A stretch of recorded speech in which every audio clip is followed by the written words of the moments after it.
लो भाईजान हम पहुंचे आज मदरसा मंडी बावन नगर प्योर नीली दी कटियां लाने वास्ते आए हैं भाई और माल चेक कराने आए। लो भाईजान माल चेक करो VIP माल मज्जा भी लईयां प्योर नीली दियां गबना डॉक्टर पास 2 महीने 3 महीने डॉक्टर पास लईयां नाल आ भी बदियां हुई माशाल्लाह।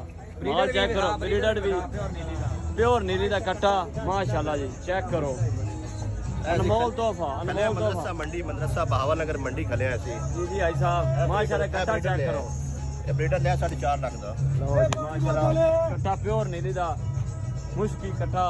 हाँ जी भाईजान की हाल है करिया थे करम शुक्र है मालक दा भाई जी और तबीयत से ठीक है अल्लाह लाख लाख साहब। किन्ने जानवर लैन भाईजान तकरीबन आप भाईजान लई खाते 50 ਤੋਂ 55 जानवर है दोवां गड्डियां दे विच दोवां गड्डियां। लो जी माशाल्लाह दोवे गड्डियां माल चेक करो VIP माल है जिस भाई नु माल चाहिए होवे मज्जां भी डॉक्टर पास हैं 2 महीने 3 महीने जिस भाई नु माल चाहिए होवे 0344 320 66 47 इस नंबर ते राब्ता करो। जिला उकाड़ा है एड्रेस मलगदा चौक है कुआड़े कैंट तू 13 किलोमीटर ते।